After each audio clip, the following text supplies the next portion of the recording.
আসসালামু আলাইকুম রহমতুল্লাহি ওবারাকাতু। সবাইকে ওয়েলকাম জানাচ্ছি আমার চ্যানেল রুমি ফ্যাশনেবল হাউসে। আমি ফারহানা ইয়াসমিন রুমি চলে এসেছি আপনাদের মাঝে আরেকটি নতুন ব্লগ নিয়ে। সকালের নাস্তা খাওয়া শেষ, ফ্রিজ মুছতে গিয়েছি। তো ফ্রিজে এই কাঁঠালটা ফলি ব্যাগে ঢুকিয়ে রেখে দিয়েছিলাম, তো ভাবলাম যে একটু খুলে নিই, নাস্তা খাওয়ার পরে একটু কাঁঠাল খাওয়া হোক, তো এই জন্যই খুলে নিচ্ছি। আর কাঁঠালটা বেশ ভালো পড়েছে, দেখতে পাচ্ছেন। বাড়ি থেকে আনা অনেক দিন আগের আসলে এটা, তো এটা নরম হয়ে যাওয়ার পরে আর খোলা হয়নি, আজকেই খুললাম অনেক দিন পর। তো এগুলি টেবিলে নিয়ে খেয়ে এখন ফ্রিজ থেকে সব কিছু বের করে নিয়েছি। একদম নিচে একটু জোল টোল পড়েছে, সেটা দেখতেই পাচ্ছেন। তো এটাকে এখন ক্লিন করে নিব। সব কিছু শেল্ফ সহ ডয়ার সহ সব কিছু ওয়াশরুমে নিয়ে ধুয়ে নিচ্ছি, যাতে ভালোভাবে ক্লিন হয়ে যায়। তো আরেকটা মগে আমি একটু এই যে জাল যেগুলি জালি ব্যাগ আসে, সেই জালি ব্যাগ দিয়ে নরম হাতে এগুলি পরিষ্কার করে নিচ্ছি। পানির ভিতরে আমি একটু লিকুইড সোপ দিয়েছি আর একটু লেবুর রস চিপে দিয়েছি, যাতে কোনো স্মেল থাকলে সেটা লেবুর রসের সাথে মানে গন্ধটা হয়ে যায়। তো আর ক্লিন করলেও ক্লিনটা ভালোভাবে হয় লেবুর রস দিয়ে দিলে, অথবা ভিনেগার দিলেও ভালো। তো আমি লেবুর রস দিয়ে দিয়েছি। তার এই তো আলতো হাতে আমি হালকা করে করে ফ্রিজটা মুছে নিচ্ছি, কারণ বেশি ঘষাঘষি করলে কিন্তু দাগ পড়ে যায়, যে সৌন্দর্য সাদা প্লেন একটা ভাব থাকে সেটা নষ্ট হয়ে যায়। এই জন্য আলতো হাতে এভাবে আমি পুরো ফ্রিজটাকে প্রথমে এইভাবে ঘষে নিচ্ছি। তারপরে এখন রুমালটাকে ভালোভাবে ধুয়ে পরিষ্কার করে এই ভেজা রুমাল দিয়ে মুছে নিচ্ছি, যাতে সব ফেনাসহ ময়লাগুলি বেরিয়ে রুমালের সাথে মাইক্রোফাইবার রুমালের সাথে চলে আসে। তো এভাবে মুছে নেওয়ার পরে এখন আমি শেল্ফগুলি দিয়ে দিচ্ছি। এই যে সুন্দরভাবে আমি ক্লিন করে মুছে নিয়েছি, ধুয়ে নিয়েছি, দেখতে পাচ্ছেন একদম কোথাও কোনো দাগ নেই। তো সকালবেলা রান্নার আগে এই কাজটা করে নিচ্ছি, কারণ সামনে যেহেতু কোরবানির ঈদ আসতেছে, একটু একটু করে কাজ এগিয়ে নেওয়া আর কি। তো যদিও কোরবানি এখনও একটু সময় আছে, ফাঁকে আরেকবার একটু হালকা মুছে নিব, তাহলে আর বেশি কষ্ট হবে না। এখন আমি শেলগুলি শুকিয়ে গিয়েছে, শেলগুলি দিয়ে দিচ্ছি।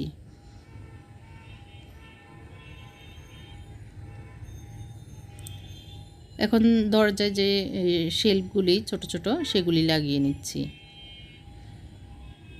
তো এটা হচ্ছে একদম নিচের ডয়ারটা, এটা লাগিয়ে নিচ্ছি। এটাতে সবজি রাখবো, আর উপরেরটাতে কিছু আম আছে, ফ্রুটসগুলো উপরের ডয়ারে রেখে দিব।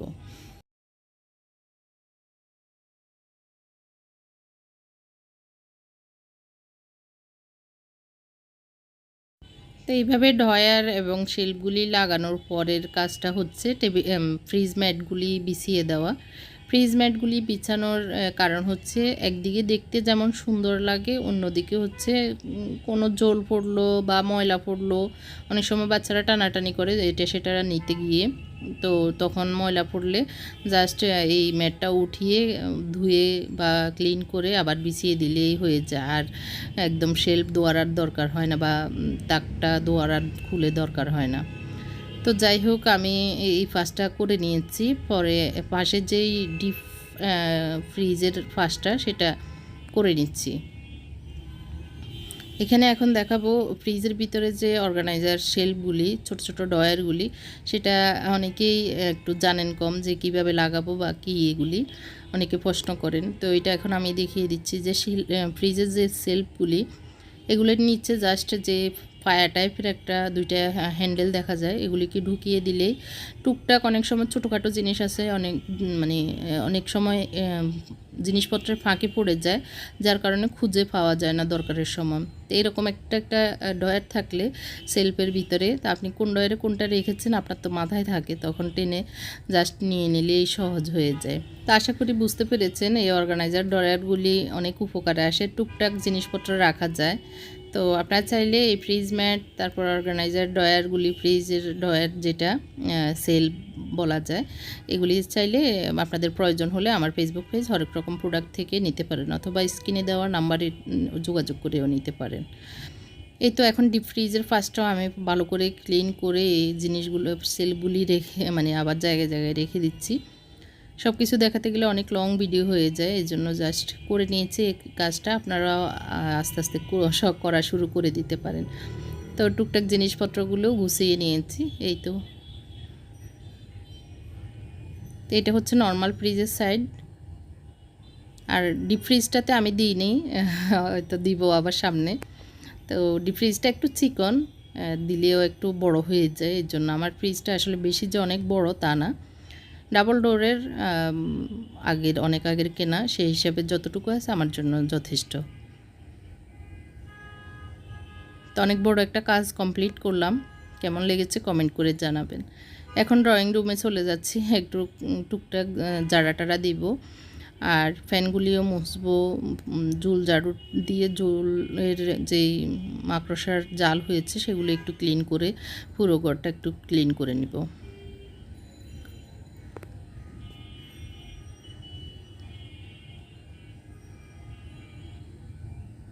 তো ড্রয়িং রুমটা আমরা যেহেতু একটা দিয়েছি,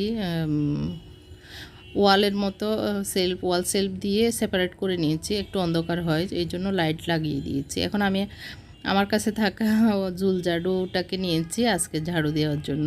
তো এটা অনেক সফট, অনেক আরামদায়ক একটি ঝাড়ু। এটা যখন আমরা লম্বা করব তখন উপরে ঝুল ঝাড়ুর জন্য হয়ে যায়, আর যখন ছোট থাকে তখন এইরকম আমাদের ফার্নিচার তারপরে জিনিসপত্র ঝাড়ু টাড়ু দেওয়ার জন্য সুবিধা হয়। আর এটা একদম এই যে ফার্নিচারের চিকন ছিদ্রগুলিতেও আগাটা ঢুকিয়ে ঘুরানো দিলেই সুন্দরভাবে ময়লাগুলো ক্লিন হয়ে যায়। ফার্নিচার মুছতে আমার কাছে সুবিধাই লেগেছে, ভালো লাগে এটা দিয়ে। আর অনেক বেশি যে ভারী তা না, হালকা পাতলা হওয়ার কারণে মানে এটা সফটনেসের কারণে সুন্দরভাবে ক্লিন হয়ে যায়। অনেক সময় অনেক ভিতরে হাত যায় না, মুছতে গেলে অনেক কষ্ট হয় বসে। এটা এই লাঠিটা দিয়ে একটু দূর থেকেও মোছা যায়, এটাও একটা ভালো দিক বলা যায়। তো যাই হোক, আমি ড্রয়িং রুমটা একটু মানে গুছিয়ে ক্লিন করে নিচ্ছি। আমার মুনতাসিরের খাটের উপরে এই ফ্যানটা নষ্ট হয়ে গেছে, এটা ঠিক করাবো করা হচ্ছে না। তো এই তো ও আবার ওর কাঁথা টাথা সহ এদিকে রেখে দিয়েছে, তো এগুলো একটু গুছিয়ে রেখে দিচ্ছি। আর এই তো আজকে একটু ডিপ ক্লিনিং করা আর কি, ড্রয়িং রুমটাকে ঝাড়া টাটা দিয়ে পরিষ্কার করে একটু গুছিয়ে নেওয়া।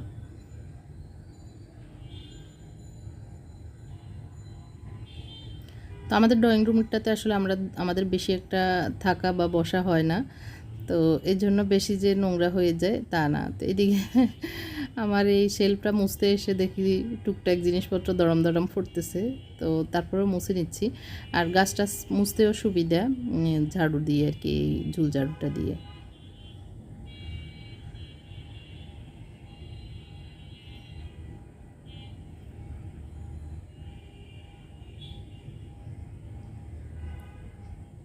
তো এই ঝাড়ু দিয়ে কিভাবে ক্লিন করা যায় বা মোছা যায় বা কি করা যায় আমি সেটা একটু শেয়ার করছি। আমি তো আমার জন্য করছি, তো আপনাদের সাথে আপনাদের হয়তো অনেকের কিনা হয়েছে কিন্তু কোন কাজে ইউজ করবেন বুঝতেছেন না। তো আশা করি আজকের এই ভিডিওটি দেখলে আপনাদের মোটামুটি নলেজে আসবে বা বুঝতেছেন।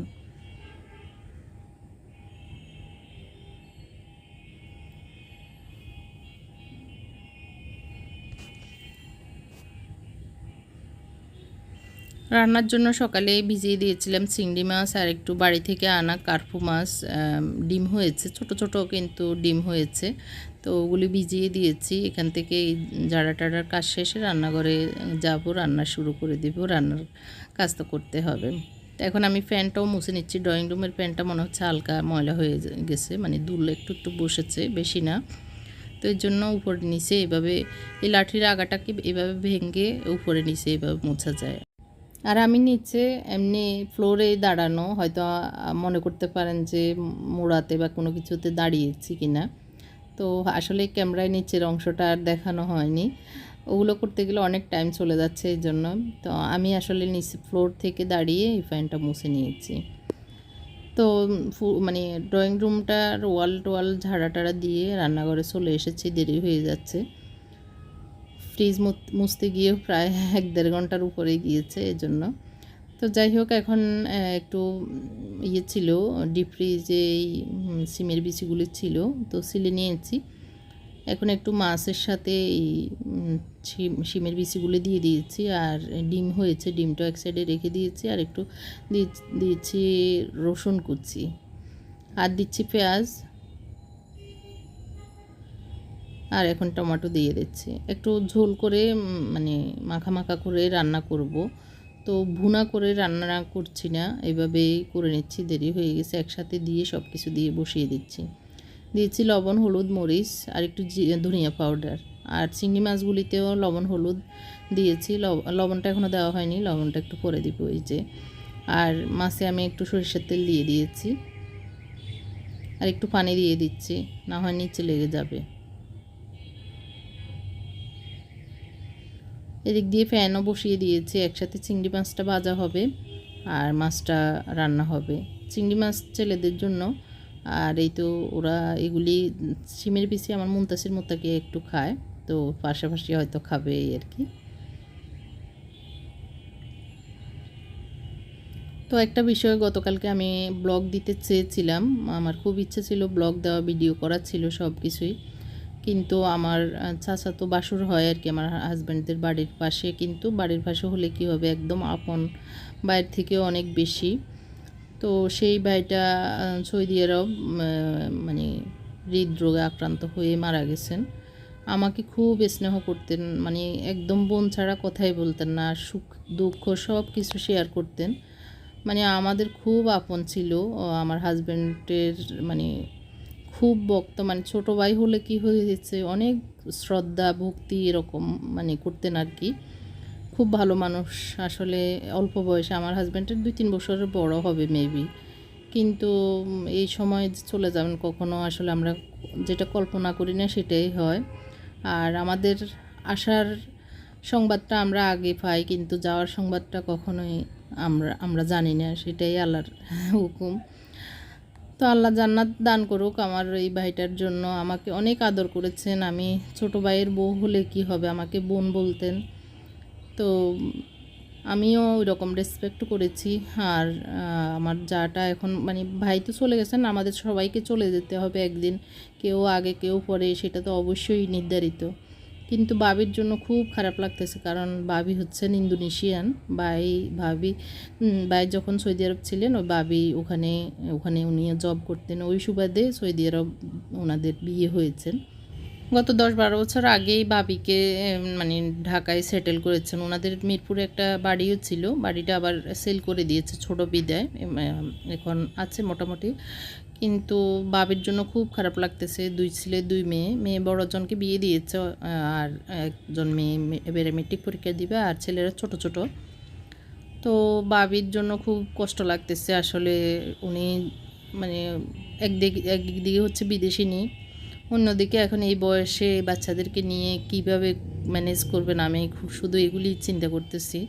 আল্লাহ তো সাহায্য করবেনই, কিন্তু অনেক মানে আছে না, খুব ভালো পজিশানে ছিল, অনেক ভালো রেখেছেন আমার বাসুরা, আসলে কষ্ট করে হলেও বাবিকে বিদেশি হিসেবে বাবি সব কিছুই ম্যানেজ করেছেন।